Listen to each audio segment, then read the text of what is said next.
sur chacune de vous, qu'elle descende sur votre assemblée, au nom du Père, et du Fils, et du Saint-Esprit. Amen. Monseigneur Ernest Sambou, évêque du diocèse de Saint-Louis, ici représenté par Monsieur l'abbé Jules Bienvenu, vicaire du diocèse de Saint-Louis. Monsieur l'abbé Sébastien Mamadiouf, directeur national de l'apostolat des laïcs, qui s'est excusé, il voulait bien être là avec nous. Monsieur le maire de la commune de Saint-Louis,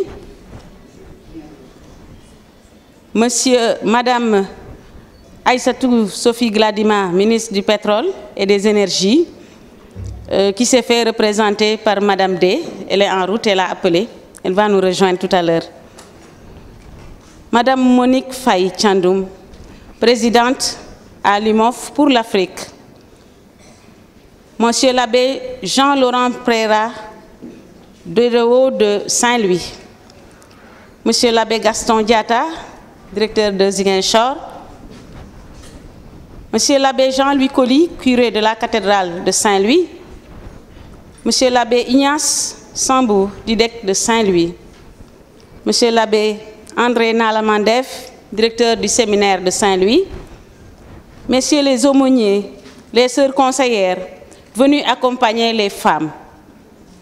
Mesdames les présidentes des unions diocésaines, des associations féminines catholiques du Sénégal, chers membres de la CUDAFCES, chères dames, grande est notre joie aujourd'hui de nous retrouver à Saint-Louis en ce week-end mémorable des 23, 22, 23, 24 avril 2022. Ces journées sont d'autant plus importantes pour nous, car nous permettant de réunir la famille CUDAFCES tout entière. Je veux nommer ici les unions de Ziguinchor. Merci Ziguinchor, la route est longue, mais bravo, vous avez tenu à être là. Les unions de Kolda, mes sœurs, merci d'être venues. Tambacounda, Kaolack, Dakar, Thiès et Saint-Louis, merci pour la mobilisation. Les assemblées générales constituent pour les femmes catholiques du Sénégal des moments privilégiés de retrouvailles, de partage, de communion entre sœurs de différents diocèses du Sénégal. C'est pourquoi, malgré l'insécurité, la chaleur, les distances, les femmes ont tenu à rallier Saint-Louis pour ne manquer sous aucun prétexte le grand rendez-vous de ce week-end. Je vous vois tout à l'heure toute joyeuse. Je sais que namon ngeen jotaay yu melni. Gatché ngalaama yéen. En cette période d'octave de Pâques, où nous venons de célébrer le ressuscité, rendons grâce à Dieu pour le courage et la force dans l'engagement. Force qui nous conduit, qui a conduit nos pas ici, jusqu'à cette belle ville historique de Saint-Louis. Il y en a qui avaient hâte de découvrir Saint-Louis. Je pense, Caro, vous avez bien fait d'accepter de nous accueillir. Depuis l'élection du Bureau national actuel en 2019, il nous était impossible de nous réunir à cause de la pandémie à Covid-19, qui, par la grâce de Dieu, commence à disparaître. Malgré tout, le Bureau national n'est pas resté les bras croisés et a démarré quand même le travail en mettant en place une feuille de route. De cette dernière, un plan d'action stratégique qui a été élaboré avec plusieurs activités à dérouler. Parmi ces activités, il y avait la révision des statuts et règlements intérieurs de la CUDAFCES. Force est de souligner que la révision des textes lors de l'AG de renouvellement de 2019 figurait parmi les principales recommandations qu'il fallait en effet réviser les textes pour les aligner à la marche et à l'évolution des réalités actuelles. La sœur Carole l'a dit tout à l'heure, afin que la CUDAFCES continue à figurer parmi les grandes associations féminines dignes de ce nom ici au Sénégal. Nous avons pour cela bénéficié de l'appui de personnes ressources, membres de nos communautés, qui nous ont accompagnés dans le processus de revisite des statuts et règlements. Je voudrais citer ici et maintenant la sœur Jeanne Nden, juriste de formation, il faut applaudir pour elle. Et ancienne conseillère de l'Union de Thiès, pour vous dire qu'elle est des nôtres. Monsieur Mathieu Cantoussan, consultant, qui nous a accompagnés. Nos deux aumôniers, nos deux braves aumôniers, Abbé Gabi et Abbé Paul Jo, qui n'est pas là aujourd'hui et qui s'est excusé pour des raisons de famille. La sœur Anne-Michel, infatigable, ma sœur. Merci, merci, malgré le poids de l'âge, elle est toujours là. Il faut applaudir pour elle. Merci beaucoup. Pour démarrer ce travail, pour commencer, ce travail a fait l'objet d'un atelier de partage qui s'est tenu du 15 au 17 juillet 2021 à la Maison des œuvres de Kaolack. Après 2 séances de travail, des propositions ont été soumises à la réflexion des unions diocésaines, membres de la coordination. Les unions ont donc procédé à la relecture et des propositions ont été faites. Lesquels amendements des diocèses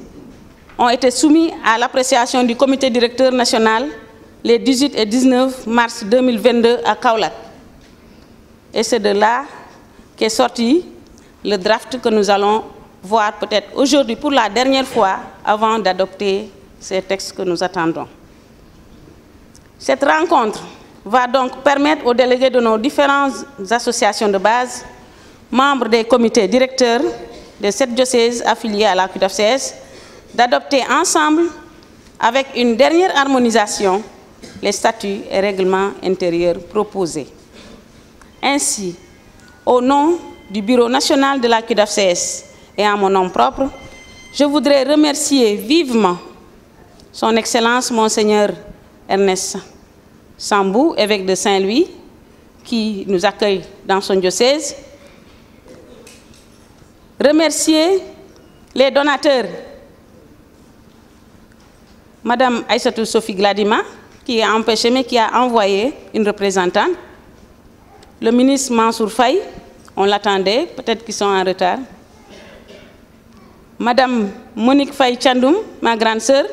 présidente à l'IMOF pour l'Afrique, qui a tenu à être là aujourd'hui avec nous. Merci beaucoup pour toutes les anciennes qui sont venues aujourd'hui partager avec nous cette adoption des textes qui est très importante parce qu'elle nous apporte toujours un plus. Les aumôniers et sœurs conseillères infatigables, toujours avec les femmes, aux côtés des femmes, pour les accompagner dans tout ce qu'elles sont en train de faire et même de prendre la route avec les femmes pour venir assister à cette assemblée. Merci beaucoup. Le DIDEC est la directrice de l'école Notre-Dame de Lourdes qui a accueilli les délégations. Les femmes des unions diocésaines ici présentes qui ont bravé la route, merci à vous. Mention spéciale aux braves femmes de Saint-Louis qui nous accueillent avec à leur tête Madame Caroline Sis, pour mon présidente de l'Union de Saint-Louis, parce que le temps était très serré et malgré tout, elle s'est engagée à nous accueillir ici à Saint-Louis. Merci à toutes les bonnes volontés, aux guides, aux scouts, on les voit depuis hier se mobiliser pour contribuer à la réussite de l'organisation de cette AG. Nous confions donc nos travaux au Seigneur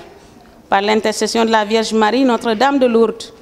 et souhaitons à toutes et à tous un bon déroulement de notre activité. Merci de votre attention. Dans cette terre saint-louisienne, l'Union diocésaine de Saint-Louis vous manifeste sa joie d'accueillir cette Assemblée générale statutaire de la QDFCS. Cette activité que nous voulons réaliser révèle une lourde responsabilité, car les textes qui régissent une association peuvent durer longtemps et orienter la vie associative de plusieurs générations, d'où l'importance de s'y mettre avec sérieux, attention, amour et en toute responsabilité. C'est dans ces moments d'échange qu'on voit aisément combien les femmes sont porteuses de compétences pour la mise en œuvre des orientations de l'Église. Mettons ces compétences en pratique sur le terrain dans notre Sénégal, car autour de nous, un nouveau monde se dessine, un monde qui bouscule les positions anciennement acquises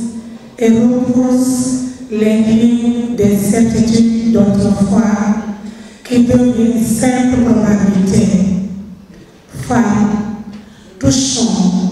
en permanence les cœurs de nos enfants. Auguste Assemblée, il ne vous a pas échappé de croiser du regard ce sourire généreux et sympathique propre à la population de Saint-Louis qui témoigne son légendaire sens d'accueil de teranga dans les Jam. Soyez en paix et que nos travaux servent dans la plus grande gloire de Dieu et le bonheur de ses enfants. Qu'il écoute nos prières et exauce nos demandes, car, dit-il, demandez et vous recevrez. À cet instant d'ouverture officielle, je voudrais vous souhaiter la bienvenue au nom des femmes et souhaiter plein succès à nos travaux. Alléluia, que Dieu vous bénisse, je vous remercie. Jigéen yi maa ngi nuyu kilifa yi toog ci taabal bi yépp ak ñi nekk ci seen biir di nuyu mbootaay jigéenu am catholique yépp ndaxte instance bi ñu réunir tey ci ay texte ay kay ay règlement lay tënku ba tax na kilifa yi nekk ci paroisse Sénégal yépp yéen a fi daje di ñaan Yàlla ngeen dal ak jàmm ci dëkk bi ñuy wax Ndar Saint-Louis ci kàllaama nasaraan di leen ñaanal jàmm ni ngeen ñëwee démb Yàlla def ngeen delluwaat noonu fii ak suba donc di ñaan Yàlla aussi li ngeen fii yóotu pour KIDAFC bi Yàlla jox ñu ko ndax ñu mën a jàppale jàngu bi ci évangélisation maa ngi leen di remercier bu baax a baax di leen dalal jàmm ci Ndar wasalaam. Chères sœurs, maa ngi leen di nuyu ku nekk ci turam ak santam waaye di jiital ci nuyoo bi suñu kilifa yi aumôniers yi ak conseillers yi di nuyu madame D suñu sœur bi représenté madame le ministre Sophie Sy bi di nuyu la présidente de la KIDAFCS ak membre bureau yépp di bég ci sama teewaay fii tey di jéggalu ñëpp démb lañ leen woowoon man ma xëy ñëw waaye liggéey rek moo ma téye woon il fallait que ma àggali benn liggéey soog a war a mën a ñëw kon maa ngi tudd Monique Faye Thiandoum dëkk Thiès nekk membre fondateur KIDAFCS àndoon nag ci liggéey bi fépp fu may taxaw dama koy wax ñu àndoon ak liggéey bi ay jàmbaar ba ñu koy door en 1998 te booba temps ni directeur des œuvres yi taxawee fii directeur des œuvres yi ci époque boobu aussi noonu la ñu taxaw woon farlu te dinaa ci tudd l'abbé Alphonse Seck bi nekkoon directeur des œuvres de Dakar l'abbé Henri Ciss nekkoon directeur des œuvres Thiès l'abbé Pierre Dione nekkoon directeur des œuvres Kaolack abbé Rémy Mingou nekkoon directeur des œuvres bu Tambacounda parce que bi ñuy door 5 union ñoo fi nekkoon booba Tamba amagul woon union Saint-Louis xawoon na am problème retiré wu tuuti Kolda aussi amagul woon union kon ñuy gërëm ñooñu ñëpp ci seeni tur waaye balaa ba yooyu taxawee aussi dafa am ay jigéenu jàmbaar yu fa nekkoon te ñun ci seen kër lañu nekkoon di jàng dinaa ci cité Clémentine Diop première présidente de la CUDAF-CS dinaa ci cité ndem si yàlla Maria Diatta nga xam ne moo nekkoon coordinatrice bi nga xam ne moo ñu gunge woon de 1998 à 2001 ba ñu taxawal CUDAF-CS bi ñu ngi koy ñaanal yàlla xare ko àjjana di sant itamit keneen Anne-Marie Diop nekk première présidente de l'Union de Thiès liggéey fa lu bare kon tey ñun war nañ leen di ñaanal di leen di fàttaliku ndax olof nee na bu lëg lekkee alom na ko gërëme cooy may sant yàlla nag ànd ak yéen nekk deuxième président de la CUDAF-CS de 2010 à 2019 di gërëm Clémentine parce que moo ma propulsé au niveau international bi muy jeexal en 2010 ma jël ci la ma ne Monique dañu war a adhérer te adhéré woon nañu sax ba pare Clémentine Diop ñun ñii ñëpp moo ñu yóbbu UMOF fu ñu toog di wax UMOF nañu koy ñaanal wérgu yaram ak gudd fan Clémentine moo ñu yóbbu UMOF ñu ngi koy ñaanal bu baax bi ma yóbboo aussi ñu tabb ma membre du conseil pour le Sénégal maanaam organisation yi nekk fii yépp affilié à l'UMOF muy la CUDAF-CS muy le mouvement des femmes muy l'entrée des femmes catholiques man maa leen toogal ca Rome xaw ma dara nag ak sama mate di waaye nit ñi dinañ may woo di ma conseiller bi ñu si pare en tant que membre du conseil ànd naa ak yéen xeex ba UMOF bi nga xam ne amoon na plus de 100 ans d'existence mosula ñëw Afrique ngeen di ñaan may def plaidoyer ba ñu indi assemblée générale bi nga xam ne mi ngi doon soog a am Afrique ñu indi ko fii Sénégal ñu gërëmaat ñëpp ñuy gërëm aussi suñu évêque yi ndax bi may door ba léegi sax ñemewu ma bi may door ñemewu ma woon waaye maa ngi ñaanal monseigneur Jacques Sarr évêque chargé de l'apostolat des laïcs ci période boobu daf ma daan woo ci bureau may dem di gërëm itamit monseigneur André Gueye moom itamit nekkoon na évêque chargé de l'apostolat des laïcs maa ngi koy gërëm bu baax a baax gunge na ma jàppale na ma bu baax di gërëm itamit monseigneur Martin Tine recevoir nañu te dama fay yóbbu ay courrier di gërëm itamit ngeen jégal ma maa ngi xaw a gudd di gërëm itamit abbé Dominique Stanislas Mendy kooku itam daf maa gunge personnellement di gërëm abbé Pascal Fab Tening Diom moom tamit man personnellement daf maa gunge ñu ñun ñëpp di gërëm di souhaiter la bienvenue à l'abbé Sébastien Mamadou Diouf di ñaan yàlla rek fi ñeneen ñi jaaroon rek mu jaar fa yàlla may ko wér di leen di gërëm nag yéen sama sœur yi te di leen di ñaax ñaari point rek laa siy jël waxoon nañu ne nañu ubbil jeune dame yi suñu structure yi au niveau des unions au niveau de la coordination man ci sama wàllu bopp bi may dugg union bi may dugg coordination dama daan daw di waaxu di dem di ñëw tey xëy na mënatuma loolu kon ku ci nekk war na xalaat relève bi te loolu aussi c'est une recommandation de l'UMOF gis ngeen AG 2018 bi UMOF fayaloon na ay jeunes dames ñu ñëw Sénégal benn daamu Union de Dakar moo ñu représenté woon kon nañu gën a góorgóorlu ci loolu ñaareel ba mooy ñun ñëpp UMOF la ñuy wax parce que depuis lors activité IMOFI daanaka moom moo nekk ci kii moo ne ci kaw daal nañuy fexe di teew activité union yi te am na yuy ñëw ma partagé ko ak yéen balaa may remettre micro bi en septembre dañoo jàpp rencontre avec les femmes du Moyen-Orient li may wax nag ça concerne aussi les aumôniers et les conseillères bu femmes yi jógee comme ni ngeen def tey na ngeen jóg yéen yëpp ngeen bokk vol en septembre dinañu dem Athènes c'est ouvert à toutes les femmes présidente bi ma koy fàttali démb suñu présidente générale UMOF ci Rome negu ñu gën a ñaaxaat jigéen ñi ma ne comme damay ñëw fii yéen laa jëkk a waxal balaa maa wax ak yeneen présidente Afrique yi mais déplacé nañ ko nekkatul septembre moom la ñu doon informé waat parce que évêque Athènes bi amul jot léegi octobre lañ koy def beneen bi mooy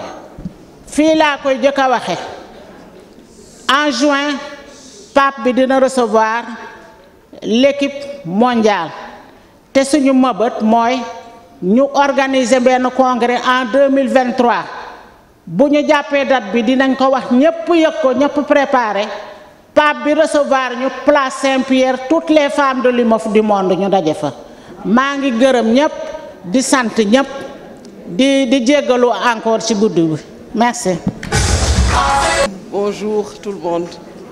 maa ngi leen di nuyu di leen sant d'abord pour invitation bu ngeen def à l'attention de madame le ministre Sophie Gladima si bi moom moo fi bëggoon nekk mais xam ngeen de temps yi yëpp dañu am kii réunion yi dañu bare ba noppi dafa voyager démb si ngoon donc elle a tenu que je vienne ba noppi man si diocèse de Saint-Louis la bokk je milite dans le diocèse de Saint-Louis ce que je disais à madame Bassène ma ne que Dakar je ne cotise plus, je vais cotiser sur Saint-Louis à la cathédrale de Saint-Louis donc si diocèse de Saint-Louis la bokk ndax fii laa juddoo fii laa màggee madame le ministre mu ngi leen di nuyu bu baax maa ngi nuyu kii aumônier yi madame la présidente des sœurs conseillères et toutes les femmes du Sénégal parce que je crois que tous les diocèses sont représentés ici madame le ministre moom collaboration beeg partenariat bi mu ngi leen di nuyu di leen encourager xam ne nu ngeen di def yéen au niveau du Sénégal les femmes catholiques ñëpp ràññee nañ ko fu ñu dem dañ leen di laajte ba noppi ñëpp may leen cër daal ndax on fait notre travail dans la discipline te ñun xamuñu kaf déjà loolu c'est un plus pour nous les femmes catholiques yàlla nañu yàlla may ñuy gën a yokk kii bi nu mu tudd suñu Pastef waaw te au niveau lu ñu wax on est le grain de sel parmi les femmes du Sénégal loolu laa ko mën a jëlee madame la présidente madame le ministre am na lu mu la yónnee moo leen jàppale 1 million yi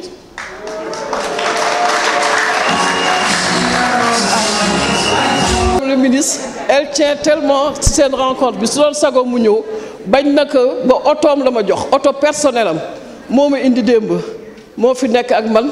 parce que dafa voyager aéroport lay jël oto bi mun ñëw moo tax ma guddee démb j'ai pas pu assister à la veillée mais ñu ngi leen di nuyu di leen sant xam naa lii nag ak xeeb la su ñëwee dina kii ces activités actuellement nii dafa xaw bare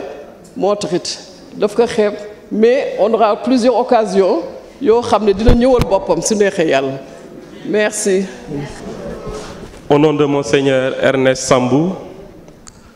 revenant de voyage hier et fatigué, vous-même vous en avez fait l'expérience des distances qui séparent Saint-Louis aux autres régions. En son nom, je m'associe au mot de bienvenue de la présidente de l'Union diocésaine